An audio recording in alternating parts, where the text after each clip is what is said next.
अच्छा, हम ये डिस्कस कर रहे थे, हम अपने सिलेबस को देख रहे थे जो सिलेबस यूरोपियन हिस्ट्री का है। स्क्रीन आई होप के सबको नजर आ रही है।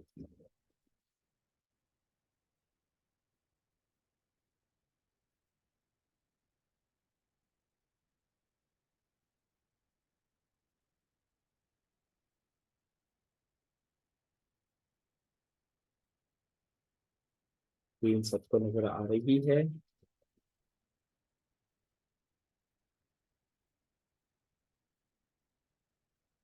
और फिर चलो।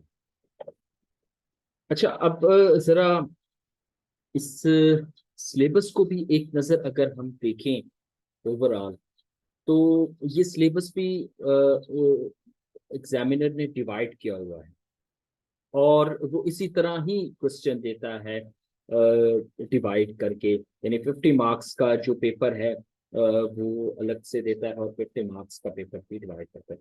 लेकिन हमने ये भी देखा है, यानी पास पेपर्स को जब हम एनालाइज करते हैं, उसके अंदर बहुत दफा उसने ये जो 50 मार्क्स की डिवीजन है इसको भी खत्म कर दिया है। और उसमें रेंडमली, जिस तरह अमूमी तौर पर हम बाकी पेपर्स में क्वेश्चन देखते हैं, जैसे कि जेंडर स्टडीज है या बाकी सब्जेक्ट्स हैं, उसके अंदर जो हम देखते हैं कि नॉर्मली आपके पास एक ही साथ क्वेश्चन आ सकते हैं। हो सकता है कि वो किसी एक हेडर से दो तीन क्वेश्चन दे दे एग्जामिनर, या जो है वो दो तीन हेडर से या डिफरेंट हेडर से क्वेश्चन दे। It's up to the examiner. तो ये चीज भी देखनी जरूरी है। ये नहीं है कि आप अगर पार्ट वन कर लेंगे तो आपका 50 मार्क्स का लाजमी हो जाएगा।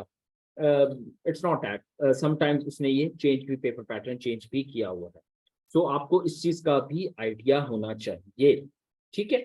अच्छा, इसके अलावा जो और एक और चीज जो इम्पोर्टेंट है इसके अंदर, ये आप जरा डिवीजन को भी देखें सिलेबस की। तो इसने फ्रेंच रेवोल्यूशन और नेपोलियन एरा उसमें डिवाइड किया हुआ। फिर कांग्रेस ऑफ यूरोप और कंसल्ट ऑफ यूरोप जो स्टार्ट होती है, कांग्रेस ऑफ वियना। उसके बाद है कुछ जो टॉपिक्स उसमें स्टार्ट किए हैं, कुछ जो है ना वो ऐसे कॉन्सेप्ट्स हैं, आइडियाज हैं जो कि यूरोपियन सॉइल के ऊपर हमें नजर आते हैं, जैसे कि नेशनलिज्म है, लिबरलिज्म है, रोमांटिसिज्म है, सोशलिज्म है, कॉलोनियलिज्म है, इंडस्ट्रियल रेवोल्यूशन है। इस दफा भी पीएमएस की हिस्ट्री के अंदर भी ये क्वेश्चन जो है ना वो आए हुए थे। और इस तरह के जो क्वेश्चन हैं, उसने जाहिर है एक डिफरेंट टर्म देकर मोडर्निटी के क्वेश्चन में लिखा हुआ था कि यूरोप के अंदर मोडर्निटी क्यों आई, और जो बाकी जगहें हैं वहां पर मोडर्निटी क्यों नहीं आई, जैसे कि एशिया है या जो है वो अफ्रीका है। जो क्वेश्चन आया हुआ था हिस्ट्री के पीएमएस के। तो ये जो forces of continuity and forces of change है, ये ही जो है वो पावर्स हैं जो यूरोपियन सॉइल के ऊपर आपको लेकर आती हैं ये जो चेंजेस है, मॉडर्निटी का कॉन्सेप्ट है। इसी तरह एक और क्वेश्चन, ईस्टर्न क्वेश्चन है, ये भी हम देखेंगे डिटेल में। हमारी कोशिश ये होगी कि हम इसको पावर पॉइंट, स्लाइड्स और पिक्टोरियल फॉर्म, वीडियोस, इस तरह हम इस सिलेबस को याद रखें, क्योंकि हम सब जानते हैं कि हिस्ट्री को वैसे याद करना बड़ा मुश्किल हो जाता है। और हिस्ट्री को वैसे रिमेम्बर करना, क्योंकि वो हार्ड होती है, और उसके जो डेट्स हैं वो भी याद करना जरा मुश्किल हो जाता है। तो हम इनको कोशिश करेंगे कि इंटरेक्टिव सेशन के अंदर रखें।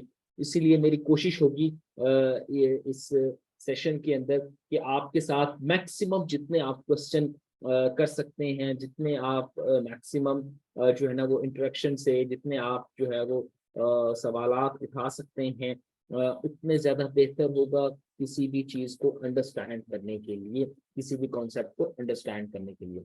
इसके अलावा और इसके अलावा जो आपका टॉपिक्स हैं, यूनिफिकेशन ऑफ इटली है, यूनिफिकेशन ऑफ जर्मनी है, इस तरह के ये सारे टॉपिक्स हमें देखने को मिलते हैं इस सिलेबस के अंदर।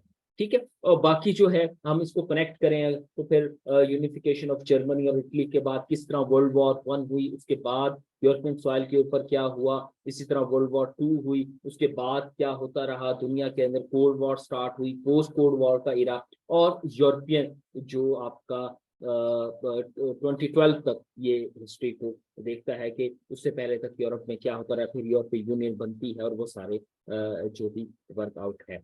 तो आप देख सकते हैं कि सिलेबस को अगर हम एक नज़र देखें तो उसके अंदर हमें टॉपिक्स कोई बहुत ज़्यादा मुश्किल नहीं है।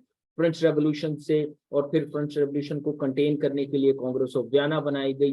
कांग्रेस ऑफ वियना जब खत्म हो गई तो दो जो है ना वो इवेंट्स होते हैं यूरोपियन सॉइल पे, एक unification of Italy, unification of Germany. जब वो कंप्लीट हो जाते हैं तो world war one, world war two start होती है। जब वो हो जाती है तो कोल्ड वॉर स्टार्ट हो जाती है। कोल्ड वॉर स्टार्ट होते तो पोस्ट कोल्ड वॉर का जो पीरियड है वो स्टार्ट हो। यानी ये कोई बहुत मुश्किल हिस्ट्री नहीं है। लेकिन इसको दूसरी तरफ देखें, बाकी हिस्ट्री जो है वो लेंथी भी है और डिफिकल्ट भी है, और जो है ना उसमें मार्क्स भी नहीं आते। ये आसान हिस्ट्री भी है और इसमें मार्क्स भी ज्यादा आते हैं।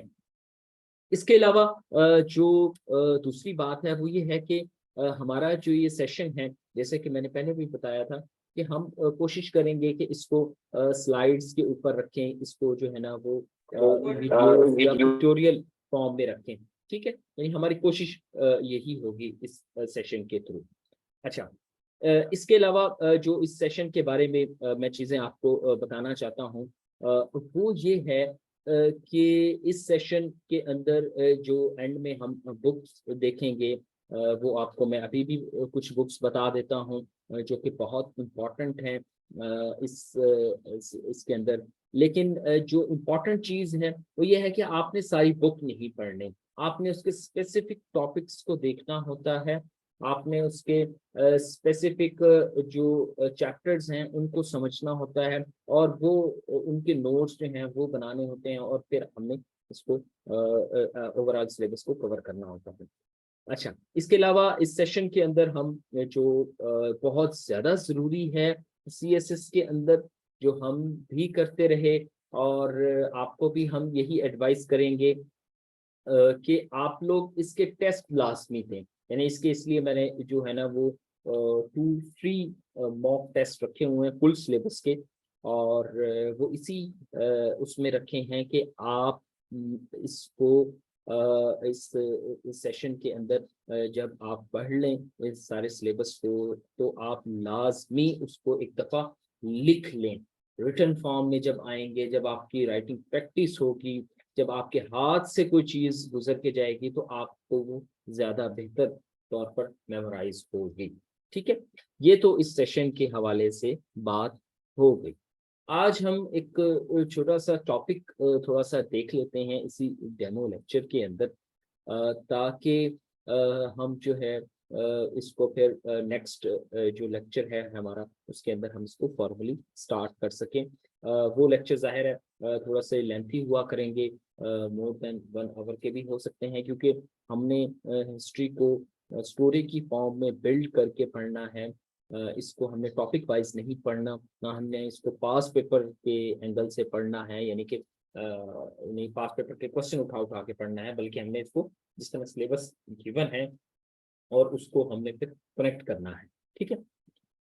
रुखसाना का क्वेश्चन है कि सर 11 लेक्चर्स नहीं, मैंने यही कहा था शुरू में कि 12 लेक्चर तो हमने एक बेंचमार्क रखा हुआ है, इससे ज्यादा ही लेक्चर जो है वो हो सकते हैं, इससे कम नहीं लेक्चर होंगे। और कोशिश यही होगी कि हम जो है ना इसको इफेक्टिव वे के अंदर लेकर जाएं, और इस सेशन को हम कॉम्प्रिहेंसिव बनाएं, ताकि जो आपका सिलेबस है वो कंप्लीट हो। हमारा लेक्चर्स पे फोकस ना हो कि हमारे कितने लेक्चर्स होते हैं, हमारा इस चीज़ पर ज़्यादा फोकस होना चाहिए कि हमारे जो सिलेबस है या हमारी जो अंडरस्टैंडिंग है टॉपिक की वो बेहतर हुई है या नहीं हुई।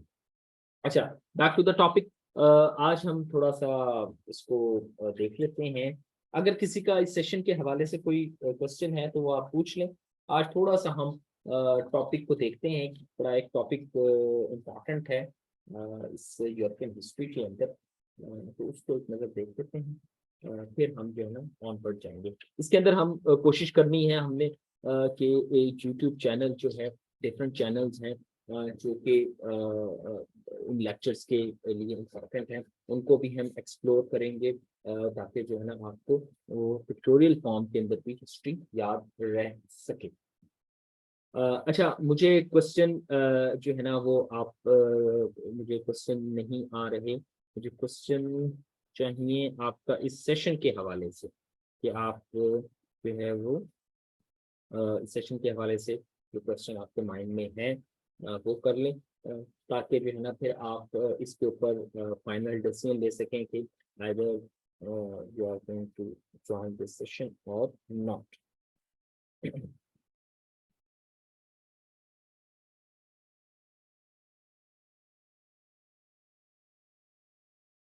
अच्छा, चले चले ठीक है।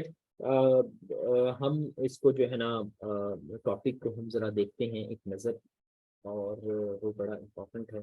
ज़ाहिर है हमने अपने सिलेबस को जो है ना वो मैक्सिमम कवर भी करना है।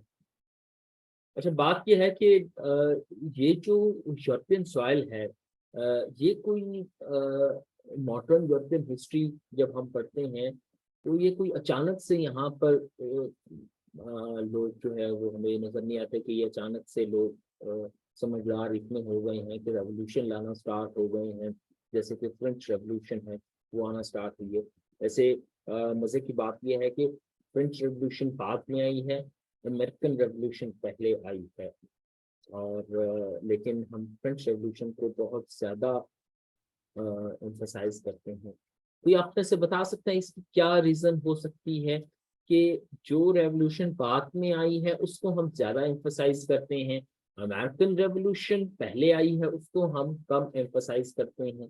इसकी कोई रीज़न हमें बता सकता है क्लास के अंदर? Anyone, open. आप अपने आप को अनम्यूट करके भी बता सकते हैं। मोहसिन कहते सर ये फ्रेंच जो है रेवोल्यूशन इंडिविजुअलिज्म के ऊपर है। Anyone else?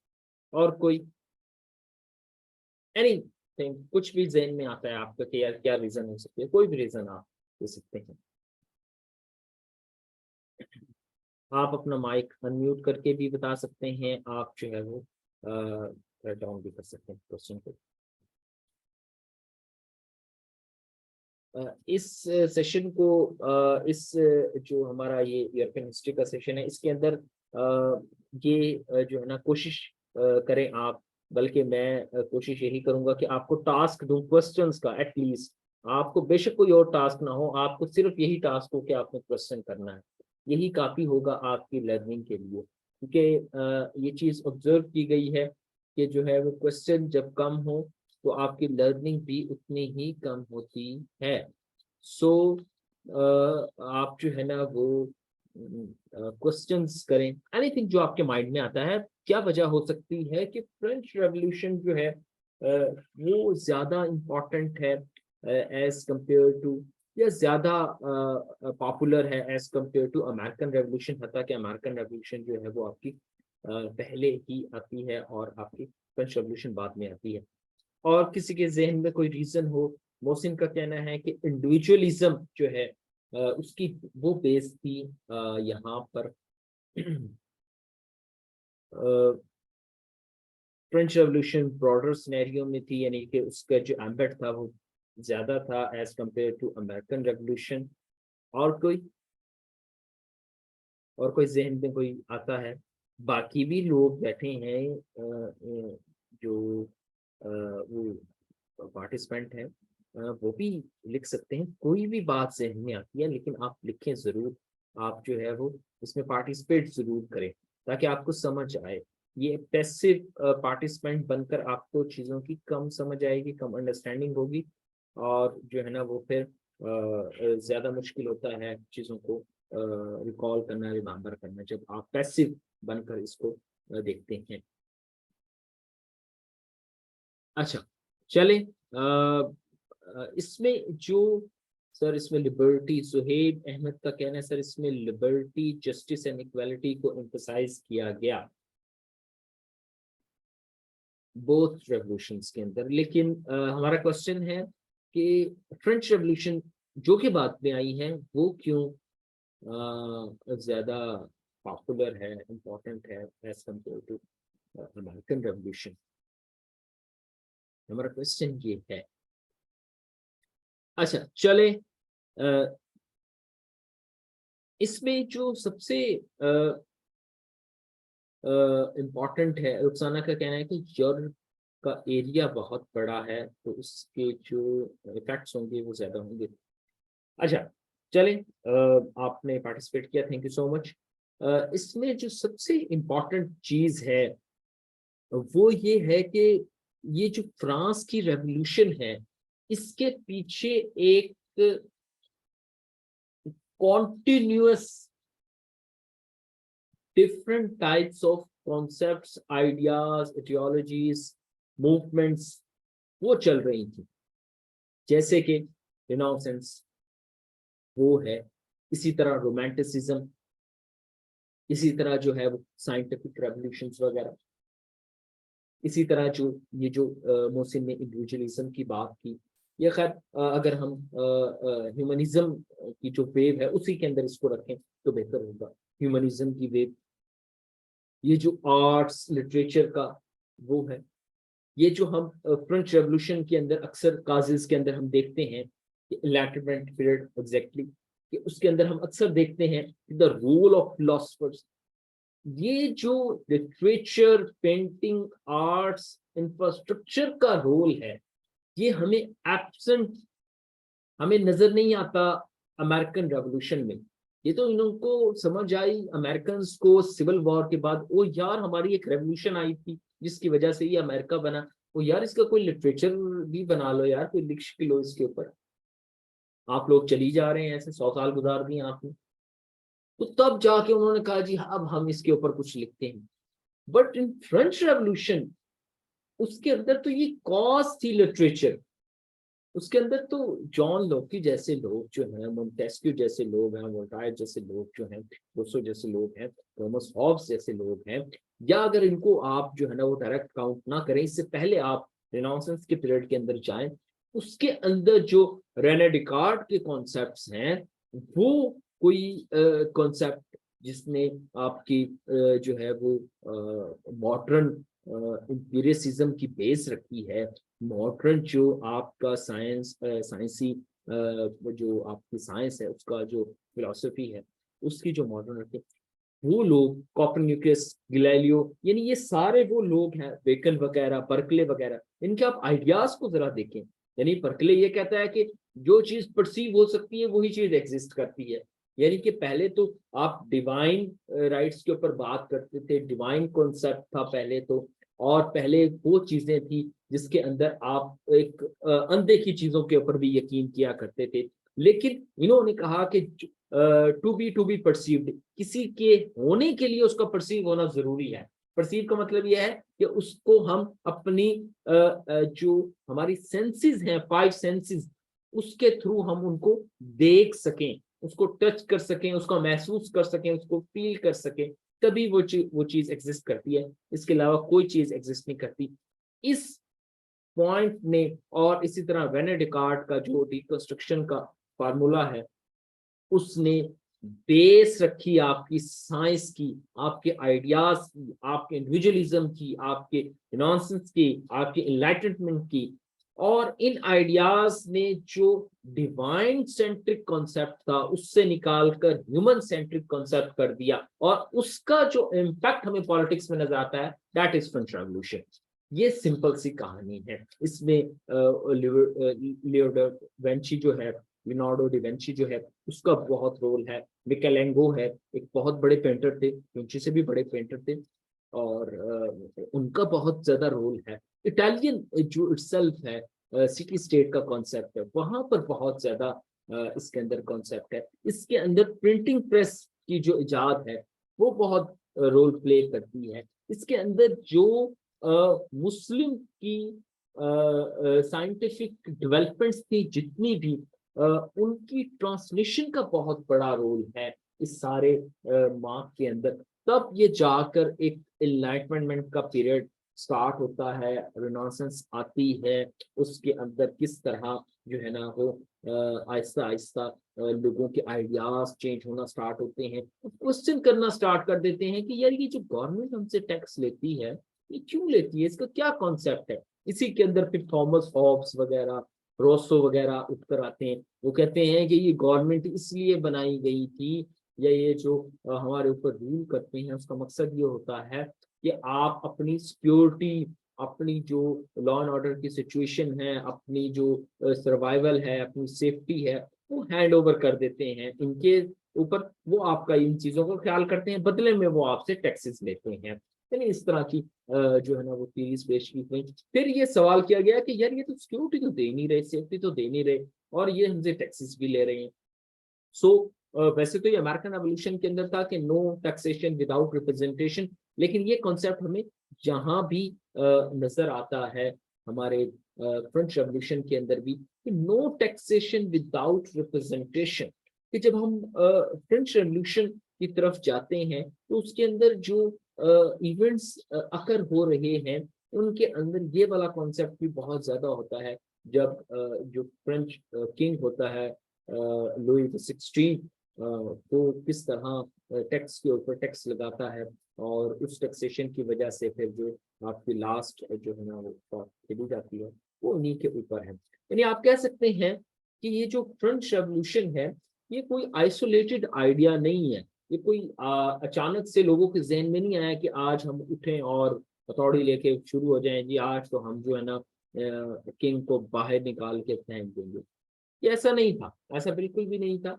बल्कि इसके पीछे जो डार्क एजेस के बाद से, खास तौर पर जो रिनाइंसेस का पीरियड है, कहा जाता है कि वो 14 से 16 सेंचुरी तक चलता है। यानी अगर हम इसको काउंट करें रफली कहते हैं, यानी जाहिर है कोई ऐसी पीरियड तो नहीं था कि जिसको हम पर्टिकुलरली डेट से बता सकें, लेकिन कहा जाता है अकॉर्डिंग टू सम हिस्टोरियंस कि ये 1330 से लेकर, यानी 1330 से लेकर 1530 तक चलता है। यानी ये जो 200 ईयर्स का टाइम पीरियड है, 14 से 16 सेंचुरी का, इस टाइम पीरियड के अंदर जो लोग आए, न्यूटन जिस तरह आता है, गैलीलियो है, ठीक है जी, कॉपरनिकस है, जिसने डिवाइन कॉन्सेप्ट था कि भाई आपकी अर्थ सेंटर में, उसने ये सारा कॉन्सेप्ट खत्म कर दिया। उसने कहा यार ये ऐसा नहीं है, अर्थ के इर्द गिर्द जो है ना वो रिवॉल्व नहीं करती दुनिया सारी, बल्कि अर्थ इटसेल्फ रिवॉल्व करती है।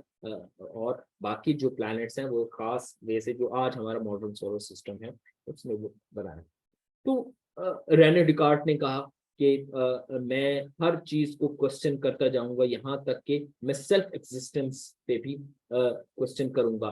तो मतलब यहाँ तक कि उसने हर चीज को क्वेश्चन करते करते करते करते करते वो खुद तक पहुंच गया कि यार मैं जो है वो भी एग्जिस्ट करता हूं या नहीं करता।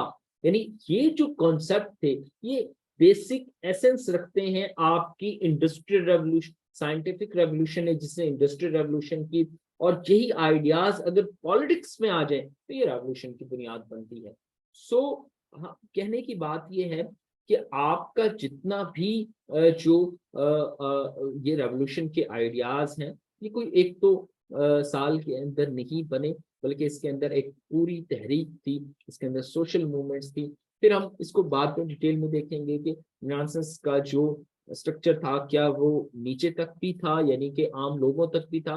तो उसको हम देखते हैं कि नहीं, ऐसा नहीं था, और वो एलीट सेंटर था, और उसके अंदर जो पॉलिटिकल पैट्रोनेज हासिल थी वो भी किंग्स ही दिया करते थे।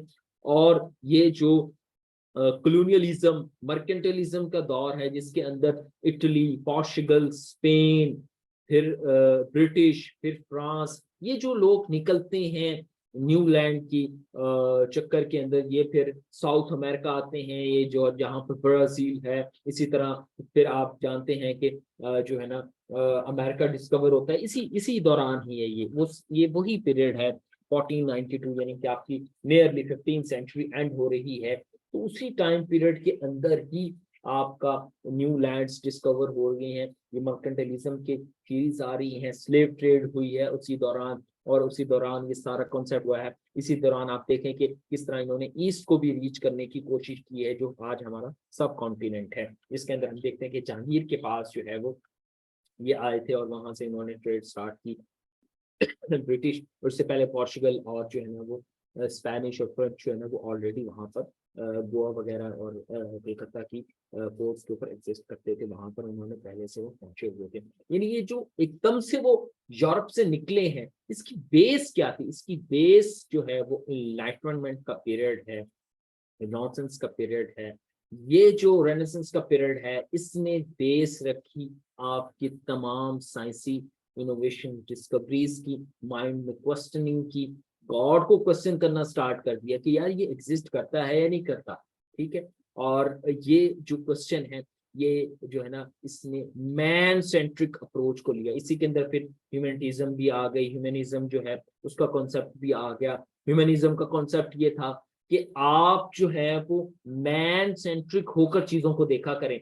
अगर तो कोई मजहब इतना अच्छा है कि वो कहता है कि हमने इंसानों का ख्याल रखना है, तो वो फिर इंसानों को क्यों इतनी वॉर्स में, जो क्रूसेडर्स का दौर है उसकी जो वॉर्स है उसमें क्यों खींचता है, क्यों लोगों को वॉर्स में लड़वाता है अपने नाम पर। तो ये जो बेस बनती है, फिर ये सेकुलरिज्म की तरफ जाती है। All these concepts collectively Aahista Aahista बनते हैं और collectively act as a revolution in France, ठीक है। और ये जो फ्रेंच रेवोल्यूशन है ये अकर होती है, और इसके बाद जो फिर आपका पीरियड स्टार्ट होता है, ब्रीफ पीरियड है, जिसके अंदर जो है वो आफ्टर द रेवोल्यूशन जो रेवोल्यूशनरी लोग होते हैं किस तरह वो किंगशिप को खत्म करने की कोशिश करते हैं। उसके बाद उसी किंगशिप के अंदर से ही एक नया खत्म करने के अंदर से ही एक नया किंग निकल के आता है, जिसको हम नेपोलियन के नाम से जानते हैं। और उसने डिक्टेटरशिप कायम की, और किस तरह जो है ना वो डिक्टेटरशिप और फ्रेंच रेवोल्यूशन के आइडियाज को रशिया तक लेके गया, फॉर अवे फ्रॉम फ्रांस। यानी रशिया बहुत दूर है फ्रांस से, all way crossing from the Europe to the Russia, deep Russia तक पहुंचा वो। और उसके बाद फिर उसको कंटेन करने के लिए किस तरह तमाम जो आपकी फोर्सेस हैं, तमाम आपके जो बाकी किंगडम्स हैं, जैसे कि ऑस्ट्रिया हंगरी अंपायर था, ब्रिटिश अंपायर था, इसी तरह प्रूशिया था, इसी तरह रशिया था, इन सब ने किस तरह नेपोलियन को कंटेन किया। उसके बाद दोबारा से वही जो प्री रेवोल्यूशन जो है ना उसको लेकर आए, और वो वाला जो निज़ाम था उसको सेट किया। और उसके बाद जब प्री रेवोल्यूशन के निज़ाम को सेट कर लिया, तब जो है ना वो जाहिर है जब एक दफ़ा आप जानते हैं कि रेवोल्यूशन एक दफ़ा निकल जाए और एक दफ़ा आइडियाज आपके तक पहुंच जाए, फिर जो है ना रेस्ट इज द हिस्ट्री। फिर आप जो है वो इसके ऊपर नहीं रहते कि क्या चीज़ इसके कॉन्सेप्ट के अंदर है या इसके अंदर अच्छी है या बुरी है। फिर किंगशिप जो है ना वो ऑलरेडी चैलेंज हो चुकी है। तो this was the basic concept जिसके अंदर फ्रेंच रेवोल्यूशन अपनी बेस रखती है, जिसकी कोक से, जिसको हम कहते हैं उर्दू में, निकलती है। ये जो फ्रेंच रेवोल्यूशन का कॉन्सेप्ट है, इसको हम खैर डिटेल में जाहिर है अपने नेक्स्ट लेक्चर के अंदर देखेंगे कि इसकी क्या क्या बेसिक कॉजेज थी, क्योंकि क्वेश्चन बहुत ज्यादा आता है फ्रेंच रेवोल्यूशन का और फ्रेंच रेवोल्यूशन की कॉजेज का। तो हम उसको डिटेल में इसको अंडरस्टैंड करने की कोशिश करेंगे, क्योंकि जो आपका फ्रेंच रेवोल्यूशन से ऑनवर्ड है वो फिर एक सीक्वेंस ऑफ इवेंट्स है जिसके अंदर हमें ये सारी चीजें नजर आती हैं। अच्छा, मैं आपसे जरा कुछ जो है ना वो स्लाइड्स शेयर करने की कोशिश करता हूँ, जो हमारी नेक्स्ट लेक्चर की स्क्रीन आई होप कि सबको नजर आ रही होगी।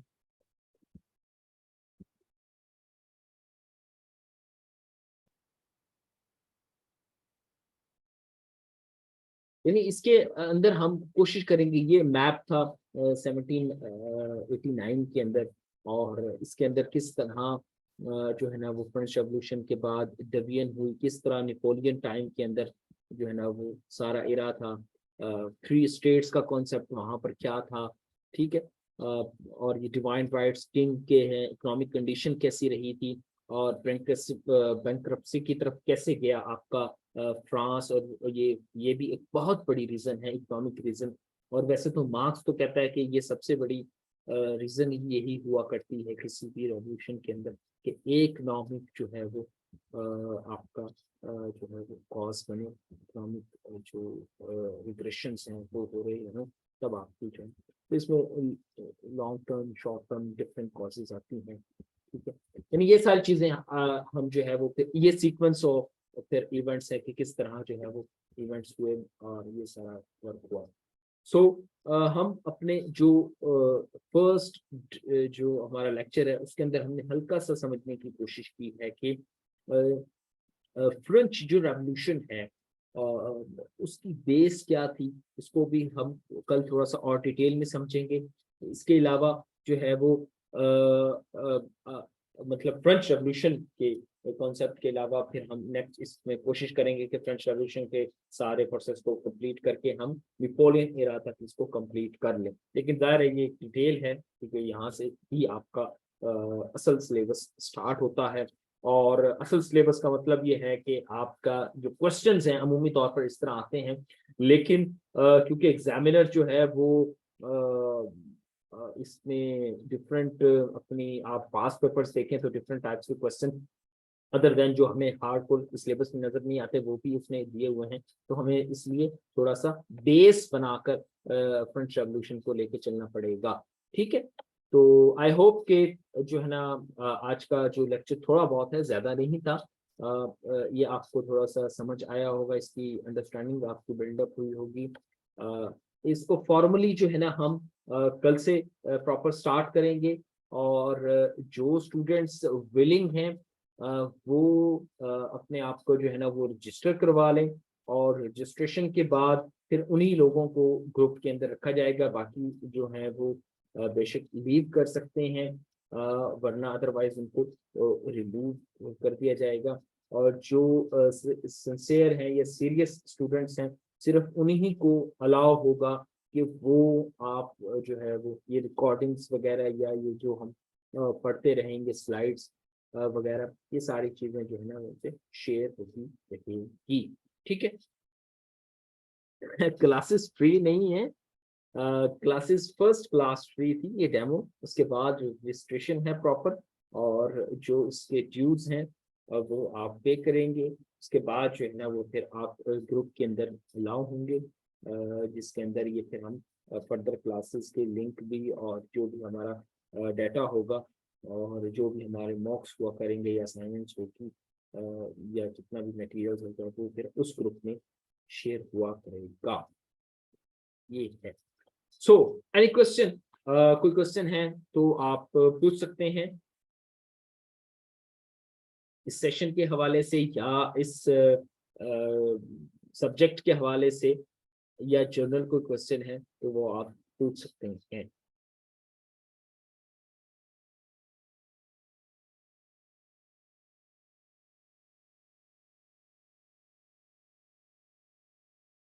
अच्छा, ड्यूज जो है वो 5000 है, और ये चीज मैंने उसमें भी शेयर कर दी थी ग्रुप के अंदर भी, लेकिन मैं यहाँ दोबारा अनाउंस कर देता हूँ कि इसके जो ड्यूज हैं ये आपके 5000 हैं। और इसके जो पेमेंट का मेथड है वो मैंने ग्रुप के अंदर ऑलरेडी शेयर कर दिया है। उसमें आप बैंक के थ्रू भी पे कर सकते हैं, या आप जो है वो डिफरेंट जो मोबाइल एप्स हैं माइक्रो फाइनेंस की, जैसे कि इजी पैसा, जैज कैश वगैरह, या फिर सादा पे या नया पे, उसमें आप डिपॉजिट करवा सकते हैं। तो जो है ना उसके अकाउंट नंबर वगैरह, उसके अकाउंट डिटेल्स भी मैंने शेयर कर दिए ग्रुप के अंदर। और काइंडली एक चीज नोट रखिएगा कि आप जो है ना जैसे ही पेमेंट करें तो उसकी रिसिप्ट जो है ना वो मुझे लाजमी सेंड कीजिएगा, ताकि मैं आपको रजिस्टर कर लूँ अपने पास, और प्रॉपर जो है ना एक्सेल शीट के अंदर आपका नाम और आपके ड्यूज वगैरह और आपकी डेट जो है ना और रिसिप्ट के साथ पिक्चर के साथ रख लूँ, ताकि ये मेरे पास एक एविडेंस रहे कि यू आर रजिस्टर्ड स्टूडेंट। ठीक है, तो ये बात है। और किसी का कोई क्वेश्चन है इस सब्जेक्ट के हवाले से या इस सेशन के हवाले से? Any question? सवाल कर लिया करो मुसलमानों, फायदा हो जाएगा। ये सवाल ही किए थे उन्होंने भी, फ्रेंच रेवोल्यूशन जो आप लोग पढ़ रहे हो ना, ये सवाल ही किए थे उन्होंने।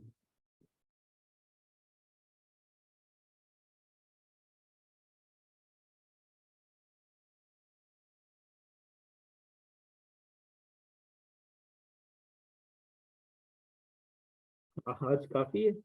नहीं, लेक्चर तो मैं नहीं दे रहा, मैं तो जस्ट कोई डाउट है किसी को, और किसी को कोई इशू है तो वो उसको देख सकता है, वो पूछिए।